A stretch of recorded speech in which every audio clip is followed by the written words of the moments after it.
പെരുമ്പാവൂരിൽ കനാലിൽ ഒഴുക്കിൽപ്പെട്ടതിനെ തുടർന്ന് ചികിത്സയിലായിരുന്ന മൂന്നാമത്തെ വിദ്യാർത്ഥിയും മരിച്ചു. കോട്ടയം മണർകാട് ഒറ്റപ്ലാക്കിൽ വീട്ടിൽ എമിൽ സുനിലാണ് മരിച്ചത്. അരുൺ ശങ്കർ വിവരങ്ങളുമായി ചേരുന്നു. അരുൺ, സങ്കടകരമായ വാർത്ത, മൂന്നാമത്തെ ആളും ജീവൻ നഷ്ടമായിരിക്കുന്നു. വിശദവിവരങ്ങൾ പങ്കുവയ്ക്കൂ.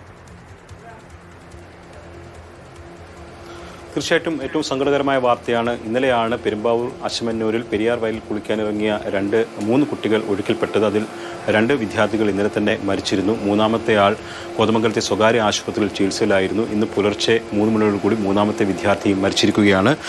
കോട്ടയം സ്വദേശി എമിൽ സുനിലാണ് മരിച്ചിരിക്കുന്നത്. എമിൽ ആദ്യം ഒഴുക്കിൽപ്പെടുകയായിരുന്നു.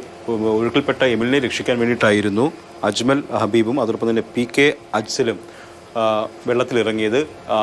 അതിനെ തുടർന്ന് 3 പേര് ഒഴുക്കിൽപ്പെട്ടു. പിന്നെ കരയിലുണ്ടായിരുന്ന ഗോകുൽ എന്ന വിദ്യാർത്ഥിയുടെ നിലവിളി കേട്ടാണ് നാട്ടുകാർ ഓടിയെത്തുകയും ഇവരെ കരയ്ക്കെത്തിക്കുകയും ചെയ്തത്. അതിൽ ആശുപത്രിയിൽ എത്തിക്കുന്നതിന് മുമ്പ് തന്നെ അജ്മലും അതോടൊപ്പം തന്നെ അജ്സലും മരണപ്പെട്ടിരുന്നു. തുടർന്ന് ഈ എമിൽ സുനിലിനെ കോതമംഗലത്തെ സ്വകാര്യ ആശുപത്രിയിലേക്ക് മാറ്റുകയായിരുന്നു. അവിടെ അദ്ദേഹം ആ സമയത്തും ഗുരുതര സാഹചര്യത്തിലൂടെയായിരുന്നു ഇവർ കടന്നുപോയിക്കൊണ്ടിരുന്നത്. ഇന്ന് പുലർച്ചെ എമിലിൻ്റെ മരണം സംഭവിക്കുകയായിരുന്നു.